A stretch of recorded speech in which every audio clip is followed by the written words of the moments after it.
I first became mayor, we didn't really know what equipment we had at Public Works, and our stuff was 20 years old and kind of rusty. And every other meeting, it seemed like somebody was coming with us because we had to pay something because something was broken. And so when Mike came, one of the things he and I talked about was, that's just nonsense. That doesn't seem to me to be an effective way for us to plan or to budget or take care of the taxpayer dollars. We need to understand what our equipment is so we can figure out how we're going to replace it and how to keep it up so that we extend the life of it. And so we've systematically kind of gone through that, and the roads were part of it. So what we did several years ago is, and then we did the whole thing with the street inventory, is we went in to start trying to work on the roads that were the worst so that we could try to get those stabilized, if it were. But these last 2 winters have been so hard on our roads that it has put us in a situation where we've got to, we really need to do something. If we do put it off, I'm just concerned if we have some more winters like what we've had, it's going to be pretty ugly, and residents are going to be upset because I hear from them constantly about the roads, about the gutter, the curbs that are starting to get all sandy and disintegrate, and then I have people just kind of laugh about the the whole pothole thing on Johnson Drive and over there in front of the toll shop. Frame guy, he watches how cars bottom out, and part of the reason that's a problem is there's no stormwater conveyance system under Johnson Drive. And if we can get a system under Johnson Drive, it'll help all our businesses because it'll continue to reduce the whole floodplain. We'll get some of that water out faster. We'll also help with the wear and tear on our roads because all that water's not from north of Johnson Drive isn't going to have to go all the way down to the creek and come in. And the only couple outlets that we have are because they decided to cut a hole in a pipe that was coming from the north of Johnson Drive down towards Rock Creek. So, we've really tried to go through this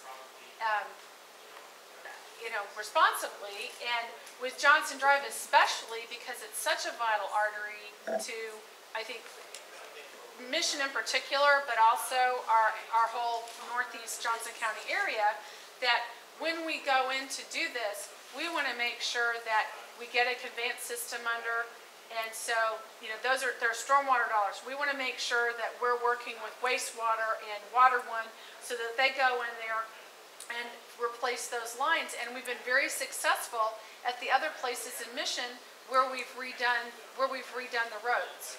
And one of the businesses here tonight who's upset about this, when we went and redid the road and did some of the creek projects, they had a really old parking lot, and a portion of theirs was damaged. And so because the costs were so low, we were able to help fix that parking lot for them. And so basically they've got a nice brand new parking lot now because we were able to go in there when things were ripped up and take care of these other issues, which extends the life of everything.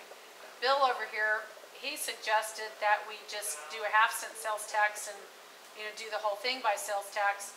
I don't know whether that's the right way to go or the wrong way to go, because we have, as Ryan put out, issues with City Hall. And I haven't wanted to talk about City Hall or the pool because the gateway's not up and the economy's not good.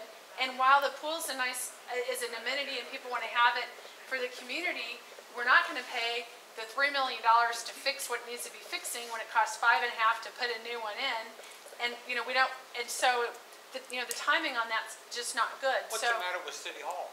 City Hall is not ADA compliant at all, and it's when it got added, they cut a lot of corners trying to do it. This is why we try to do quality things. A lot of that stuff was done on the cheap, and so we have a whole lot of different systems. It's not ADA compliant. It needs to be ADA compliant. It's extremely expensive. We're fixing the part of it where people come in, some of the public comes in, but just like bathrooms aren't. And so it's how come this wasn't presented to the people that we need a new City Hall then, if we need a new City Hall? This is what we talked about. Yeah, but we don't need it. Can't build it now. No, we're not. We can't build a nation because transportation and taking care of that infrastructure is our most important thing, because that is what puts us in a position. And what's wrong with the pool? it's leaking like a sieve. We can't patch it in 1 more year? Well, we've been doing that since I've been on council. I mean, we are. That's what we're going to do. We don't have any other options. And not to have the pool, I mean, we also generate a lot of revenue by having the swim team and having the swim meets and people coming in all summer. And it's a huge, and plus, when we've gone through with residents want to have that. They feel that that is an important amenity that needs to be provided to the community. To get them together to have some, hear what their ideas are. I must admit, it is a little frustrating because we went through a number of different channels to include businesses and merchants. Council's already voted on the transportation utility fee, so it will be coming on the tax bills for 2011, and our budget's already been voted and submitted, so the only option that would be available, it wouldn't be a repeal or a revote. There could be some type of a rebate program. The next step on this whole funding mechanism is to vote on the sales tax and have the residents vote on the sales tax. And with a successful quarter-cent sales tax passage, the entire amount of the TUF, which is what was authorized by council, it will be unnecessary. Well, based on the feedback that we had this evening, it's clear that there's more information that we need to provide with the businesses. I think we had a great attendance this evening because we actually sent postcards to the individual businesses inviting them to come tonight.